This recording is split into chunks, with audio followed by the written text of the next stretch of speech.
Je ne sais pas si le mot violence est le mot qui convient pour décrire ce genre de phénomènes qui sont, d'une façon ou d'une autre, associés à une nouvelle vie que quelqu'un entame quand il part dans un autre pays qui n'est pas le sien d'origine. Et pourquoi j'ai des scrupules à employer le mot violence? Ce n'est pas parce que je ne vois pas l'effort que cela demande et les torsions que cette intégration, si vous voulez, peut susciter dans le comportement de la personne, dans la perception, les perceptions que la personne a d'elle-même et de la société. C'est tout simplement parce que le mot violence me paraît trop vague pour décrire ce genre de... c'est très difficile de dire quelque chose de consistant et de cohérent quand on applique le même mot, en l'occurrence violence, pour parler des violences policières, ou pour parler de la guerre, ou pour parler des attentats, et ensuite pour parler d'un processus d'intégration dans une nouvelle vie.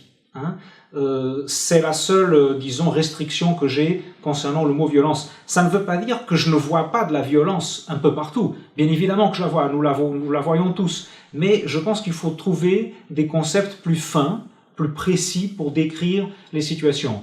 Alors, il faut démystifier l'idée de l'intégration associée à une certaine violence, comme vous le dites, quand on entame une nouvelle vie dans un autre pays.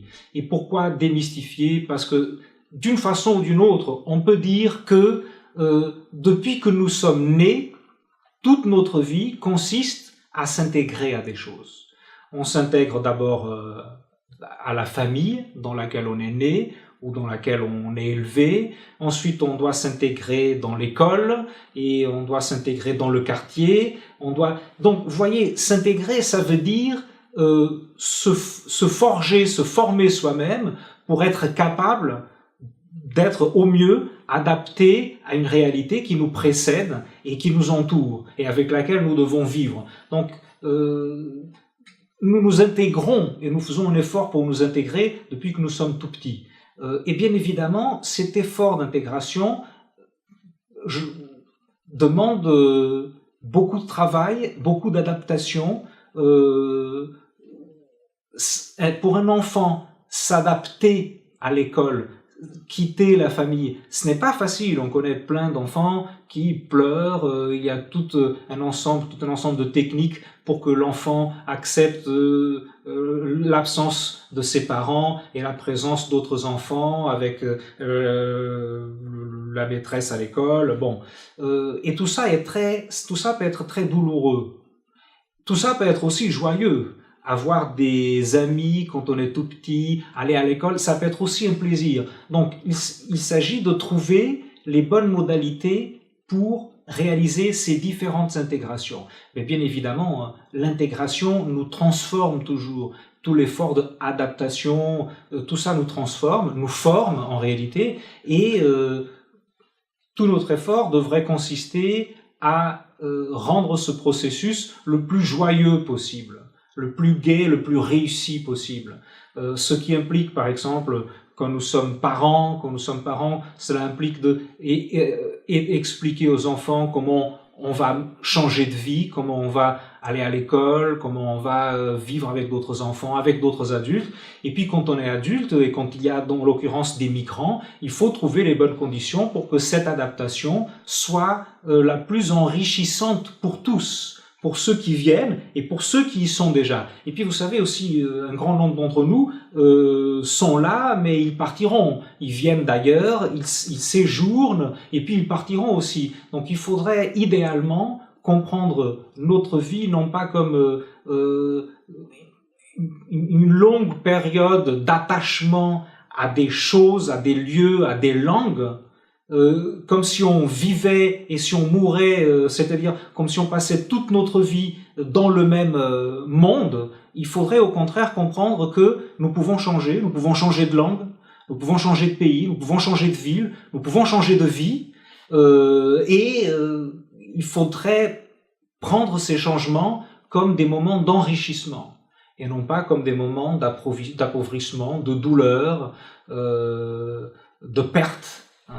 Et donc c'est là où se joue la violence dont vous parlez. Donc il faudrait prendre ces moments de transformation comme des moments de joie, comme des moments de réalisation, d'enrichissement de soi-même et des autres. Et non comme des moments de douleur, puisque souvent la douleur, elle vient déjà intégrée au fait qu'on quitte un pays parce qu'il y a une guerre, ou parce qu'on est en péril, on est en danger. Il y a déjà beaucoup de douleur. Tout comme il est parfois douloureux pour l'enfant de s'adapter à l'école et de ne pas être à la maison avec ses parents. Donc, essayons de réduire autant que faire se peut cette dimension de douleur et investissons dans l'enrichissement réciproque que les transformations peuvent nous procurer. Il y a aujourd'hui, surtout quand vous vivez dans les grandes villes, un mélange de cultures, de traditions, de langues qui sont très liées d'une part au fait que la France est un pays un pays du monde, si vous voulez, un pays qui attire des gens venant de tous horizons, et d'autre part du fait que la France a des anciennes colonies, a eu des colonies, et donc il y a des pays qui parlent la langue française comme résultat de cette colonisation. Donc ces gens-là viennent en France aujourd'hui, ils sont venus depuis des années. Donc la France, comme n'importe quel autre pays, surtout avec la taille importante qu'a la France, comme tous les pays, la France a été constituée par des vagues de migration venant d'un peu partout, des migrations préhistoriques et historiques, de peuples, de communautés qui sont venus occuper les territoires en se faisant la guerre, en se mélangeant à un moment, et donc la France est le résultat de tout cela, comme les autres pays en réalité. Ce que nous connaissons aujourd'hui, les grandes vagues de migration que nous connaissons aujourd'hui, elles sont très petites en réalité quand on les regarde d'un point de vue historique de long terme.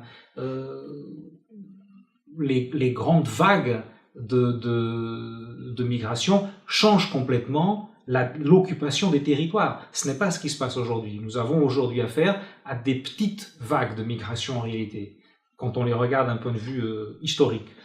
Je ne veux pas vous faire croire que, à mon avis, ce qui se passe aujourd'hui en termes de migration, notamment en Europe, est quelque chose de mineur. Non, c'est un phénomène important, non seulement en termes populationnels, mais en termes biographiques, c'est-à-dire il y a des milliers de personnes dont les vies sont en train de basculer, un certain nombre de personnes très considérables qui sont en train de perdre leur vie, dans la mer, sur terre, parce qu'ils ne peuvent pas, ils se trouvent bloqués, ou ils sont les victimes de l'exploitation des marchands qui les font circuler en leur promettant le paradis à la fin de leur voyage. Donc je ne veux pas vous faire croire que je minorise ce mouvement. Non, il y a un mouvement très important et nous devons le prendre en compte. Mais il est en partie le résultat de conflits que l'Europe et les pays les plus développés ont nourris.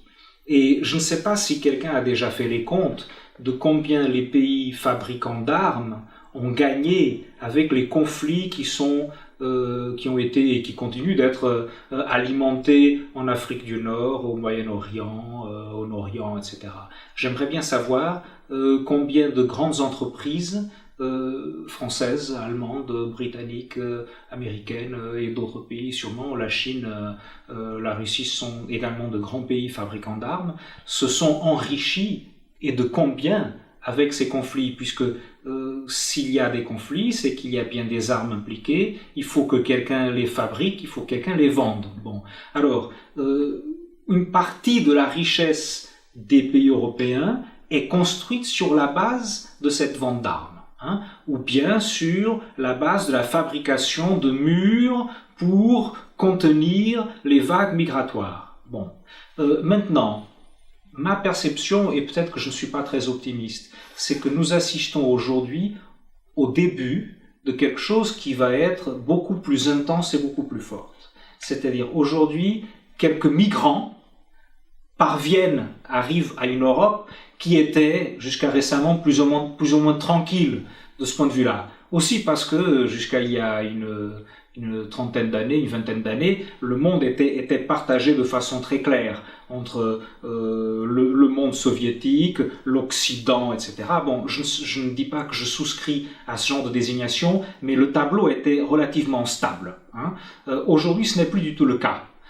Mais au vu de ce qui se passe en Afrique, au vu de ce qui se passe au Moyen-Orient, je suis porté à croire que ces vagues de migration vont s'intensifier et il n'y aura pas de mur, il n'y aura pas de barrière, il n'y aura pas d'armes pour arrêter ces gens-là. Ce que vous voyez dans les grandes migrations historiques, celles qui ont constitué la population européenne et d'autres régions du monde, bien évidemment, ce sont souvent des peuples entiers, des communautés entières qui arrivent, par exemple, parce qu'ils ont faim.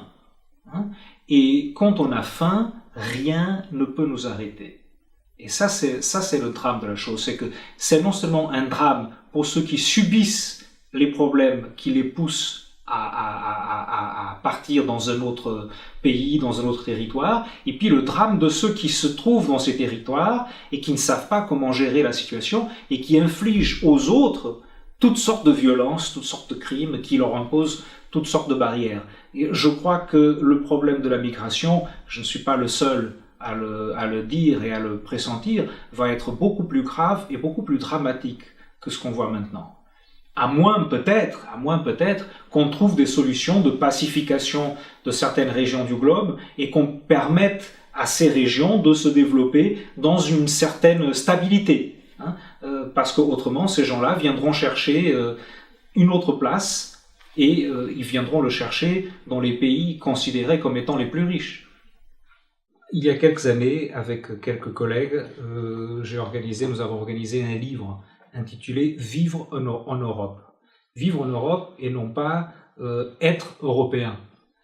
Nous savons parfaitement d'abord que l'Europe est une région avec des frontières incertaines, des frontières qui changent selon l'espace précis auquel on fait référence. Et puis, on sait également que à l'intérieur de cet espace, indépendamment de savoir comment on le définit, il y a des gens qui y vivent et qui ne sont pas pour autant citoyens européens. Il y a beaucoup de personnes, beaucoup de monde qui vit en Europe sans être citoyen d'un pays européen. Là, je parle de l'espace de l'Union européenne. Bon, d'abord, l'Union européenne ne coïncide pas avec l'Europe, et puis il y a un grand nombre de personnes qui vivent dans l'Union européenne et qui ne sont pas citoyens d'un pays membre de l'Union européenne. Donc il s'agit de vivre dans une Europe dont on n'est pas citoyen. Cela pose plusieurs problèmes, notamment citoyens en termes politiques, en termes d'état civil, tout d'abord. Cela pose plusieurs problèmes. Bien évidemment, il y a la question de l'identité. C'est une question très épineuse. Identité, c'est un mot qu'il faudrait aussi peut-être, non pas écarter, mais utiliser de façon avec beaucoup de scrupules. Parce que l'identité est facilement, la notion même d'identité est facilement manipulable. Bon, d'abord, il faut comprendre qu'on forme toujours des identités. À quel moment je m'identifie, par exemple, ou quelqu'un qui vient d'ailleurs et qui vient habiter en Europe s'identifie avec l'Europe au point qu'il ou elle puisse dire je suis européen ou je suis européenne. Qu'est-ce qu'il faut faire? Quelles sont les conditions? Est-ce qu'une année de vie sur place suffit? Est-ce qu'il faut 5 ans? Est-ce qu'il faut 10 ans? Est-ce qu'il faut 30 ans? Est-ce qu'il faut avoir des enfants sur place? Est-ce qu'il faut élever ses enfants sur place? Vous voyez, le paradoxe est le suivant. Supposons que quelqu'un vient habiter en France et qu'au bout de, je ne sais pas, 2-3 ans, cette personne fait une demande de naturalisation et elle obtient la nationalité française. Est-ce que cette personne va être française pour autant? La réponse est oui, bien évidemment, si vous considérez qu'être français correspond à posséder un titre d'identité français. Maintenant, supposons que quelqu'un vive 20 ans en France et cette personne n'a jamais demandé la naturalisation et donc cette personne n'est pas française, mais jusqu'à quel point cette personne reste encore étrangère à la France. Supposons que c'est quelqu'un qui maîtrise la langue, qui exerce un métier, qui est parfaitement, comme on dit, intégré dans la société française, mais la personne n'a pas la carte d'identité. Est-ce toujours un étranger d'un point de vue juridique? Oui, absolument. Hein. Mais est-ce que cette personne est étrangère à la culture, à la tradition? Est-ce que la langue française de la culture lui sont étrangères? Peut-être pas. Donc vous voyez l'ambiguïté de l'identité et l'ambiguïté des identifications. Maintenant, il ne faut pas croire que l'identité implique seulement de la stabilité. Certes, il faut certains repères avec lesquels vous vous identifiez, pour ainsi dire. Par exemple, encore une fois, le rôle de l'école est essentiel. Quand on vous dit que vous êtes, par exemple, nord-américaine, et donc que ça implique que vous connaissiez l'histoire des États-Unis, quels ont été les présidents, quels ont été les grands conflits, comment s'est déroulée la guerre avec le Mexique, bon, hein, votre identité est forgée, vous finirez par vous sentir américaine, aussi parce que vous avez intégré tout cet ensemble de faits, tout cet ensemble de connaissances qui vous associent d'une façon ou d'une autre à d'autres personnes qui partagent les mêmes connaissances du même passé. Bon, maintenant, quand vous regardez autour de vous, la société vous demande de changer de plus en plus vite. Hein. Vous faites des études d'une certaine chose, mais on attend de vous qu'à la fin de vos études, vous puissiez exercer un métier complètement différent. Et une fois que vous commencez à exercer un métier complètement différent, il faut que vous sachiez d'avance que d'ici 2 ans, vous pourrez être obligé de changer. Donc vous voyez comment garder une certaine stabilité dans la tourmente. Comment se reconnaître dans son propre passé, dans l'école qu'on a faite, dans les professions qu'on a eues, quand on nous dit dès le départ que tout ça est provisoire. Et ça, c'est le monde contemporain, en plus avec la présence des nouvelles technologies et la structure même qu'a pris le développement de l'économie mondiale, on vous dit que l'identité, en fin de compte, elle peut vous porter préjudice si vous croyez que l'identité est la stabilité. Au contraire, aujourd'hui, on vous demande de vous identifier à vous-même et aux autres, tout en étant capable de changer radicalement. Et là aussi, pour revenir au thème de la violence, cela peut impliquer une charge immense de violence. Quand vous voulez réaliser certains de vos rêves, et vous avez entamé par exemple une carrière professionnelle, et à un moment on vous dit que ce n'est plus possible de continuer, il va falloir changer, il faut s'adapter, hein, il faut pouvoir faire d'autres choses complètement différentes, qu'en est-il de vos rêves, hein, et jusqu'à quel point une société a le droit d'exiger à ses membres, d'exiger de ses membres qu'ils renoncent complètement à leurs rêves pour qu'ils puissent continuer d'être productifs. Une société, vous remarquez, elle n'a pas seulement à garantir la production, elle n'a pas seulement à garantir la richesse, la production de richesse et à garantir un partage à peu près équitable de la richesse. Hein. La vie ne se résume pas à la richesse. La vie est aussi, et l'organisation de la société est aussi une forme de permettre que les personnes se réalisent, qu'elles réalisent leurs aspirations, pourvu bien évidemment que ces aspirations ne portent pas préjudice aux autres, mais au contraire qu'elles puissent contribuer à la vie singulière et collective. Aujourd'hui, on assiste de plus en plus à un enrichissement monumental, un enrichissement brutal de certains qui exigent des autres qu'ils soient extrêmement souples, voire qu'ils perdent leur identité pour pouvoir changer. Hein. De ce point de vue-là, c'est une période historique qui peut avoir des effets très douloureux sur la vie de ceux qui cherchent, comme vous le dites, une certaine stabilité pour pouvoir exister et pour pouvoir se réaliser. Je ne pense pas que l'État doive s'exclure de ce genre de problème. Au contraire, je pense que l'État, si on comprend par État nous tous, bien évidemment, si l'État c'est nous tous, alors l'État doit s'engager dans la résolution de ces problèmes. Donc je ne pense pas que l'État doive faire semblant de ne rien voir. Hein. Maintenant, l'État peut voir et peut vouloir agir là où il ne devrait peut-être pas agir. Hein.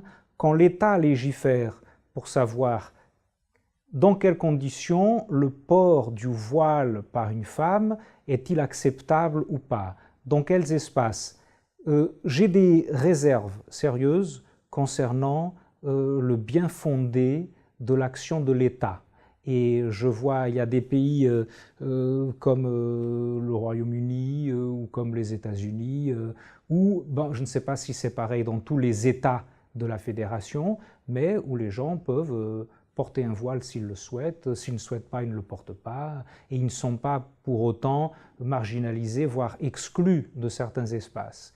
Et là, je ne pense pas que l'État fasse abstraction du problème, c'est que l'État comprend que ce n'est pas son rôle, ce n'est pas en légiférant sur le port du voile et sur le droit de porter le voile dans certains espaces que l'État peut aider au dialogue entre les traditions. Et puis par ailleurs, quand on attend des gens qu'ils fassent tout ce qu'ils peuvent et bien plus pour devenir ce que nous sommes, devenir tel que nous le sommes déjà, au contraire, accueillir des gens et être transformé par des gens qui arrivent, cela appartient aussi à la vie des sociétés. Il ne s'agit pas seulement de croire que nous sommes quelque chose de très stable et de très identique à soi-même, hein, et puis les autres, ils arrivent et c'est à eux de s'adapter. D'abord, tout cela part d'une idée erronée. C'est l'idée que nous sommes quelque chose de très clair et de très évident et de très identique à soi.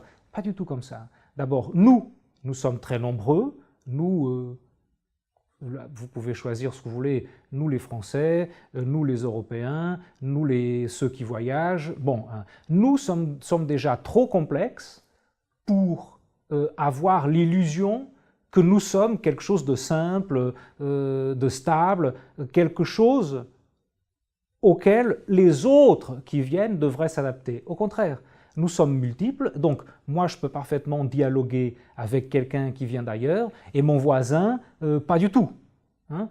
Donc, qu'est-ce que ça veut dire? Ça veut dire que nous devons faire l'effort, nous, peut-être individuellement, quand l'occasion se présente, mais nous aussi collectivement, en tant que société, pour nous adapter aux autres. Non pas pour leur rendre service, mais pour comprendre que le monde change. Et puisque ces gens qui n'étaient pas là hier sont là aujourd'hui, puisqu'ils sont là, autant vivre avec eux et non contre eux. Parce que vivre avec eux, vivre contre eux, cela va susciter des conflits qui nous porteront préjudice à tous. Hein? Donc mieux vaut apprendre à vivre avec les autres, mieux vaut accepter qu'on doit changer un peu, qu'on doit s'ouvrir à l'autre.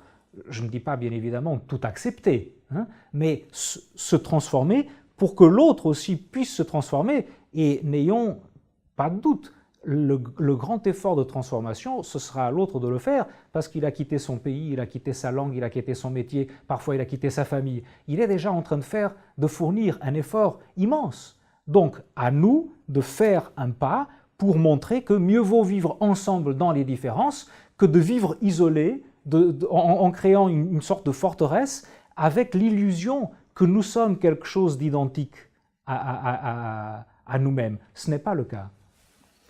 Juste pour vous donner un exemple, aujourd'hui, et c'est redoutable, aujourd'hui en Allemagne, il y a un parti politique qui s'appelle Alternative pour l'Allemagne, Alternative für Deutschland, qui affirme dans son programme politique, et c'est un parti qui a une représentation électorale, parlementaire, etc., qui affirme dans son programme politique que l'islam n'appartient pas à l'Allemagne. Et puis c'est un discours à la fois grotesque et simpliste, et très subtil. Les deux choses à la fois. Parce que ce que disent les tenants de ce parti, c'est que, bon, certes, l'islam n'appartient pas à l'Allemagne, mais les personnes qui croient, les musulmans, s'ils sont là, bien sûr qu'ils appartiennent à l'Allemagne. Donc vous voyez, c'est très subtil. C'est-à-dire, à la fois, ils créent une unité, comme s'il y avait l'islam et l'Allemagne, deux unités séparées, et l'islam n'appartient pas à l'Allemagne. Mais quand on les accuse d'être racistes ou islamophobes, hein, ils disent mais non, puisque les musulmans qui habitent en Allemagne, ce sont des Allemands. Hein. Vous voyez là combien le discours est manipulé. Hein. Maintenant, ce discours est devenu acceptable.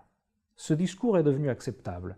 Il s'agit d'un parti qui est un parti comme les autres, si vous voulez, dans le sens où, bien qu'il ne soit pas comme les autres, puisqu'il a un discours xénophobe évident, il est comme les autres dans la mesure où il est représenté dans les institutions, on peut voter pour ce parti. Maintenant, vous imaginez, nous sommes en 2016, Si en 1930, on dit le judaïsme n'appartient pas à l'Allemagne, vous comprenez l'écho des deux choses? C'est-à-dire, on est en train de dire aujourd'hui qu'une certaine religion n'appartient pas à un pays, exactement comme on l'a fait il y a 80 ans concernant une autre religion, avec les effets tragiques que cela a eu. Donc, et tout ça commence par des gestes simples. Le geste de dire qu'il y a une chose identique à elle-même, c'est l'Allemagne, et puis il y a une autre chose identique à elle-même, c'est l'islam, et cette chose-ci n'appartient pas à cette chose-là. Donc ce sont des univers différents. C'est par là que ça commence. Et ensuite on dit, mais il y a déjà trop d'islam à l'intérieur, ils ont quand même réussi à pénétrer, il faut écarter l'ennemi intérieur. Et à partir de là, dire l'islam n'appartient pas à l'Allemagne ou dire le judaïsme n'appartient pas à l'Allemagne, je crains bien que ça ne conduise aux mêmes effets. Maintenant, encore une fois, il faut démystifier les choses.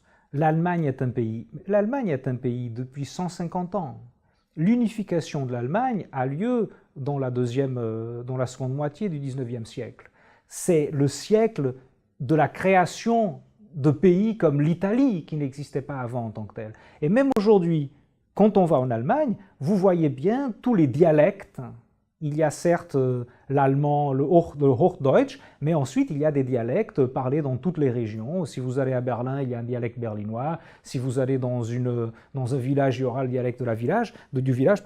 Donc, qu'est-ce que ça veut dire? Ça veut dire que l'Allemagne, en tant qu'unité, c'est quelque chose de récent, forcément de fragile, puisque toutes ces unités sont historiques. Elles ont un début et puis, par la force des choses, elles auront une fin. Et en plus, il y a une multiplicité à l'intérieur de cette unité qui empêche l'idée même d'une unité identique à soi. Outre le fait que les frontières d'Allemagne, alors là, depuis 150 ans, ont changé très régulièrement. Et vous voyez, la dernière frontière de l'Allemagne qui a changé, c'était au début des années 90, quand il y a eu la réunification allemande. Il y avait deux Allemagnes, et soudain il y a une frontière qui disparaît, frontière géographique et politique qui disparaît, même s'il y a un ensemble de frontières qui restent à l'intérieur de l'Allemagne, entre ceux qui viennent de l'Est, ceux qui viennent de l'Ouest, bon. Et puis, il est aussi illusoire de croire que ces pays ont toujours vécu pacifiquement avec une tradition religieuse. C'est oublier toutes les guerres de religion qui ont marqué l'histoire de l'Europe, tous les massacres qui ont été produits au sein de l'Europe au nom de la religion, toutes les croisades contre les hérétiques, contre les athées, toutes les persécutions des Juifs. Donc tout cela appartient à l'histoire de l'Europe.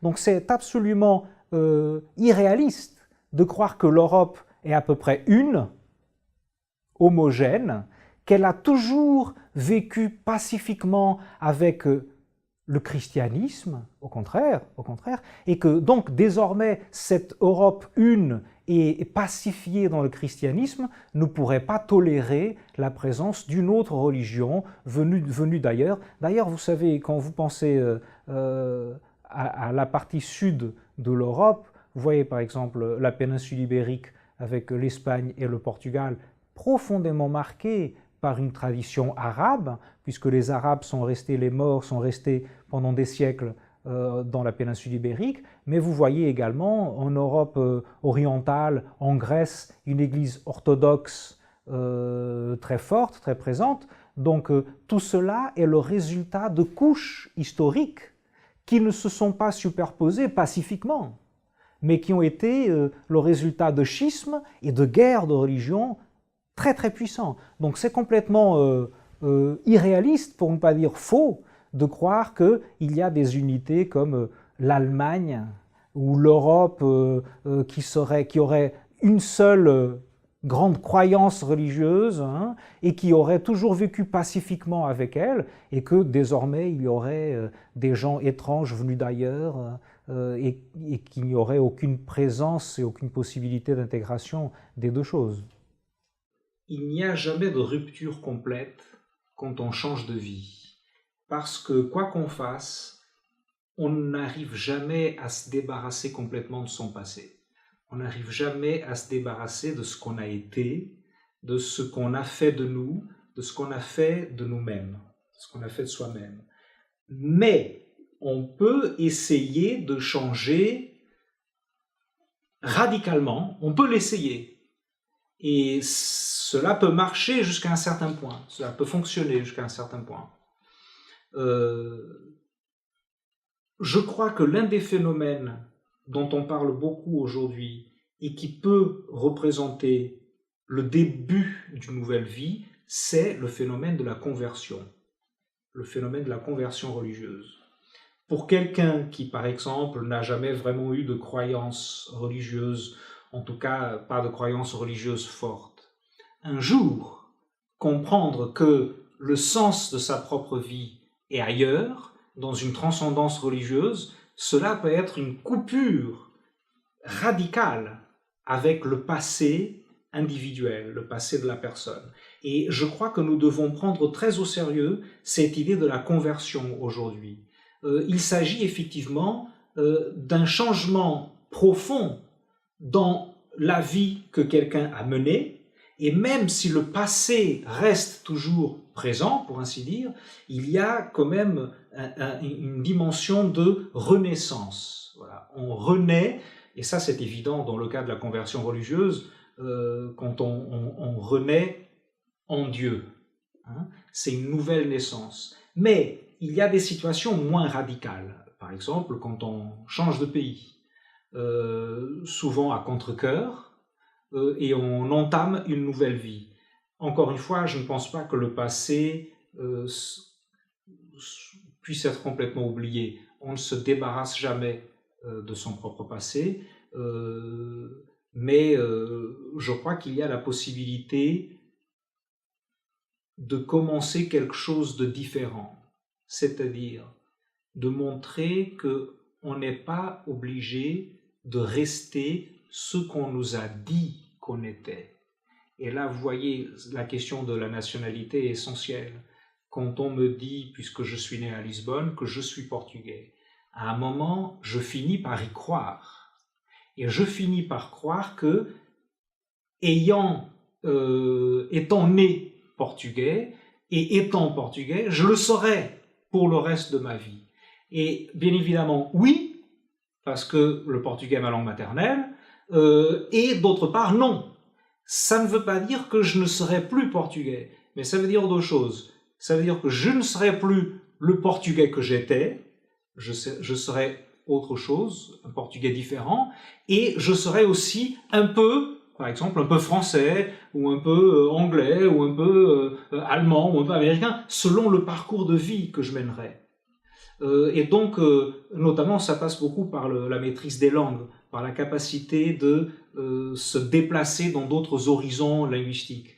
Bien évidemment, la philosophie peut nous aider dans ce genre de réflexion sur nos vies personnelles. Hein, et en même temps, vous me dites que la philosophie doit s'occuper aussi d'autres grandes visions du monde, comprendre les grandes tendances de l'histoire, les grandes dimensions de l'existence qui ne sont pas simplement individuelles, mais qui sont collectives. Hein. Certes, bien évidemment, la philosophie, le savoir, la réflexion doivent s'intéresser à ce grand niveau macrophysique, si on peut dire, des grandes tendances historiques, des grandes tendances du savoir, de la politique, de la religion, c'est très bien. Mais, à mon sens, le but de tout cela est de pouvoir donner à chacun d'entre nous, suggérer des possibilités de vie. Certes, il y a de grandes tendances qu'on ne peut pas maîtriser et qui nous échappent. On peut tout au plus les comprendre, mais on ne pourra pas les modifier complètement. Hein, parce qu'il y a une inertie des éléments, si vous voulez, qui échappe au contrôle de chacun d'entre nous, et encore plus à chacun d'entre nous pris individuellement. Mais si j'ai un tableau de ce qui se passe autour de moi, je pourrais peut-être choisir de façon plus éclaircie des choses pour ma propre vie et pour ma propre existence. C'est-à-dire savoir que ce que je fais, ce que je dis, ce que je me représente, ce que je dis aux autres, joue un certain jeu, il joue un certain rôle à l'intérieur de grandes tendances qui par ailleurs m'échappent en grande mesure. Ça, je pense que c'est aussi l'un des rôles de la philosophie et de la réflexion.